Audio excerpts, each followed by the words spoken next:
আমরা Kalindi senior citizens welfare অ্যাসোসিয়েশনে শ্রীমতী সোমা দত্তের তত্ত্বাবধানে যোগা প্রশিক্ষণের সদস্যগণ। রবীন্দ্র নজরুল জয়ন্তী পালন করতে গেলে আমাদের একটু ফিরে যেতে হবে তাদের কাছে, তাদের অবদানের কাছে। রবীন্দ্রনাথ এবং নজরুল বাঙালি মননের দুই দিক দ্রষ্টা, দুই বাংলার মানুষের প্রাণের আরাম, চোখের মণি, বুকের বল, এই দুই যুগপুরুষ। একদিকে যেমন বাঙালি এদের সৃষ্টিধারায় স্নান করেছে, তেমনি আবার তুলনা টেনে চলেছেন এক নির্বোধ অনুশীলন। মানব জীবনে এমন কোনো ভাবনা নেই যা রবীন্দ্র হৃদয়কে স্পর্শ করে না। অপরদিকে বিদ্রোহী কবি নজরুল স্বাধীন গণচেতনার মুক্তির কথা বলেছেন তার কাব্যে। এই দুই যুগপুরুষের অবদান আমাদের জীবনে চিরন্তন। আজ এই দুই মহান কবির চরণে শ্রদ্ধার্ঘ সাজিয়েছি তাঁদেরই সৃষ্টি করা গান, কবিতা। একটি ছোট্ট গীতি আলেখ্যে বিচিত্রায়। বিচিত্রা গীতিমালায় পরিচালনার দায়িত্বে আছেন আমাদের সকলের প্রিয় দিদি শ্রীমতী মনীষা চ্যাটার্জি।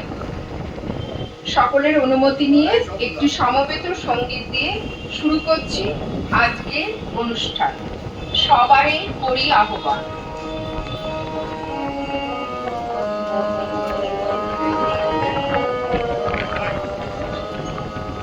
সবাই করি আহ্বান।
আকাশে ভোরে ভোরে তোমারে মনে মনে ফিরে যায়